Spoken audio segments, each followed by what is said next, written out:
E hoje, nessa madrugada, o Senhor, Ele me deu uma visão fortíssima, um alerta para este tempo, para esta geração. E nessa visão, um homem segurava nas minhas mãos e me levava até um rio. E nós andávamos naquele rio lindo, lindo, lindo, lindo, lindo. Só que de repente uma aeronave caía dentro daquele rio. E ela liberava um tipo de um líquido muito tóxico. E aquele líquido contaminava toda aquela água. E os peixes começavam a pular. Em vez de morrer, não, eles não morriam, eles começavam a pular. Meio que eles estavam meio desorientados. E ali aquele homem me mostrava aquele peixe sendo levado para o mercado para ser vendido. E ali a gente saía do rio e a gente começava a andar como se fosse num campo. E de repente um gás, como se fosse uma chuva, começava a cair sobre o campo. E aqueles animais que estavam no campo eram totalmente contaminados. E ele me levava no mercado e a carne daqueles animais eram vendidas no mercado. E eu fiquei sem entender aquela visão. E ele me levava dentro de uma casa.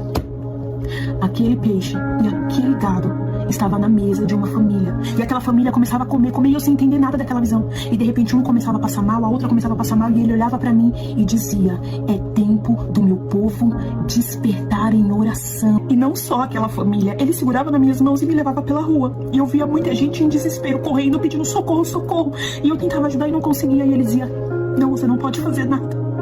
E aí ele me levava até uma casa de uma senhorinha. E eu entrava na casa daquela senhorinha, era tudo de barro.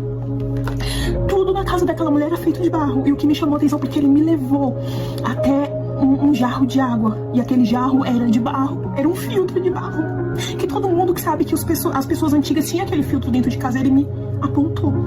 E eu entendi que ele queria que eu tivesse um daquele também para filtrar a água.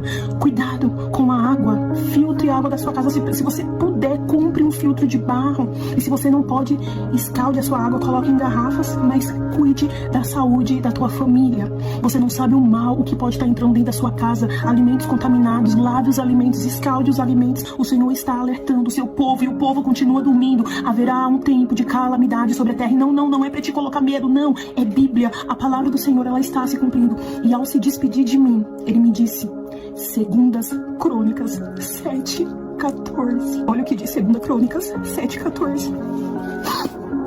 E se o meu povo, que se chama pelo meu nome, se humilhar e orar e buscar a minha face e se converter dos seus maus caminhos, então eu ouvirei dos céus, perdoarei os seus pecados e sararei a sua terra. O Senhor está te dizendo: eu estou disposto a ouvir, perdoar e curar, mas você precisa se posicionar. Quem tem ouvidos, ouça, obedeça, porque a obediência, ela te protege. Amém? Marque alguém nos comentários que precisa ouvir esse alerta de Deus, esse chamado ao arrependimento. No nome de Jesus, coloque a sua casa em ordem, porque dias difíceis virão. Que Deus te abençoe.